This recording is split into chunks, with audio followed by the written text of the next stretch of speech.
The only thing I will say is this. I was raised as a free trader. I worked for Jack Kemp, and I will always be a libertarian in every aspect of my life. I think most of the problems we face today come from government intervention in the mortgage market. If you want to know where Wall Street got all these good ideas, Fannie Mae.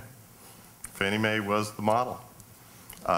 They perverted it. They took it much further than Fannie would ever go. But the basic modus operandi of originating a loan and selling it to a third party who has no knowledge of the underwriting of that credit is why we're in trouble today. It enabled the boom.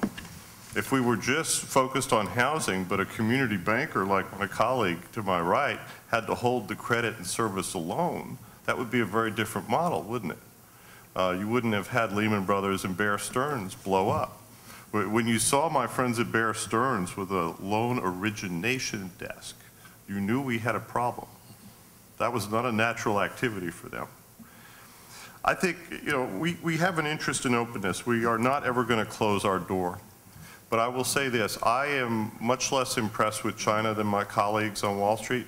China is the oldest society on earth. They have been corrupted and dilapidated many times before we built this country of ours.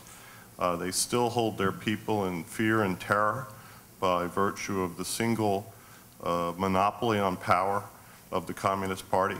There is no church in China. We have the separation between church and state in the West. Everyone is raised to look at two alternative sources of power and two alternative sources of values. You don't have that in China. There's just one. And they steal everything that's not nailed down. And where do they send it? New York. This is really why the Chinese don't want to see a weaker dollar. Because when they send their money offshore and they buy that apartment in California ostensibly for their kids while they're attending UCLA, that's really capital flight because they don't trust their own government. So I'm optimistic in the medium term about places like China. We're obviously going to be a trading partner with them, and our companies want to be there, of course. But just remember, only about 10% of that society is really bankable. The rest of them live in poverty. And I think they will continue to live in poverty until you have political change there. Thank you. Well, I'll exercise my prerogative for the first general question. Chris, in your comments, you alluded to the idea that we should be a little more, that historically we were very open and it was good for the rest of the world, and maybe it was good for us, at least for a while. But you alluded to the idea that we need to begin to urge to take more protectionist steps, perhaps just simply by persuading other countries to restrain their exports to the U.S. and to take actions that would, you didn't say it, but perhaps to increase their consumption at home rather than depending on exports to the U.S. Could you go into that a little bit more? I think part of the discussant's comments were based on the fact that you sent us some remarks that looked a lot more protectionist, and they were ready to hunt bear today, but well, you didn't go into that. One of the things I spend time on in my book is the difference between General Motors and Ford. The difference between the two is very fundamental to the story of America. GM embraced consumer finance. They realized that if they had a finance unit, GMAC, which they created in the 1920s, that would finance car sales, they could essentially finance the entire operation from purchase of raw materials, creation of vehicles, and sales, and essentially not need any working capital. The opposite was Henry Ford, who ran his company on cash. And most people don't know this. I have a book on Ford that I'm going to finish next year because we didn't have a happy ending a few years ago. Now we do. And Henry ran the damn thing on cash. He never embraced finance. None of his dealers provided finance until after World War II. In fact, the company didn't even have an audit until 1947. No property records. He ran the entire company on cash. Look at those two models. One is expanding demand, pulling sales from the future into the present with the availability of credit, and one is cash. I'll lower the price of the Model T every year. That's what Henry did. So you wind the model forward, and we've essentially financed the rebuilding and now the growth of the rest of the world on our balance sheet.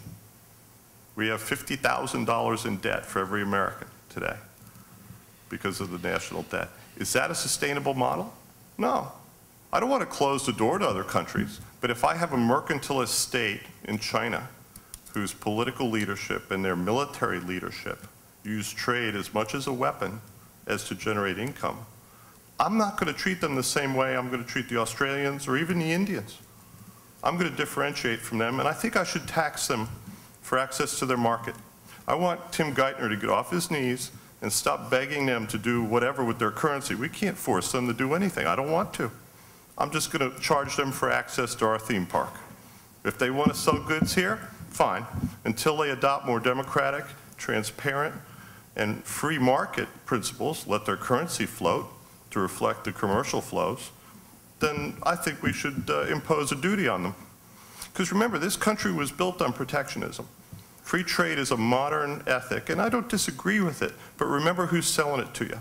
It's the large multinational corporations who want access to foreign markets because they know the U.S. isn't growing as fast.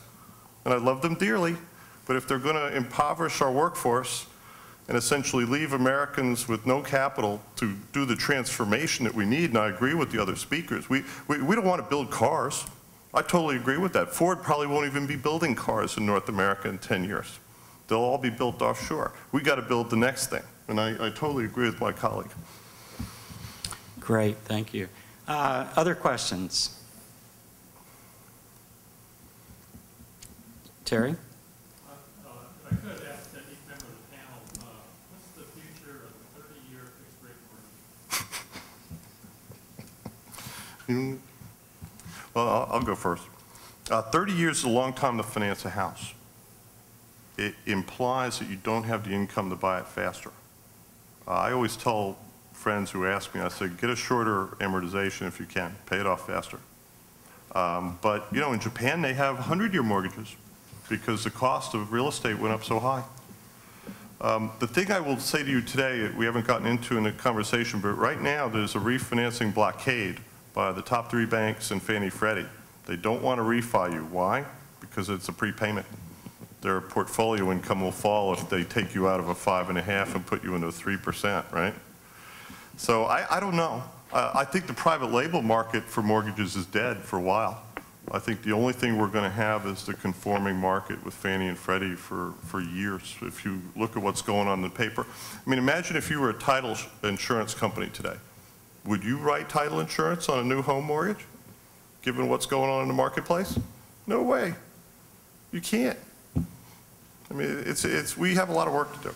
But remember what I said before, protecting the property tax base in this country is what it's all about. And I'll tell you what I think is going to happen. In the 1930s, it was the states that imposed moratoriums on foreclosures. The federal government doesn't have the power to do that, and they don't have the power to prevent the states from doing it. I can see a scenario where states are going to try and keep people in their homes so they'll continue to pay their property taxes, and they'll tell them to default on their mortgage.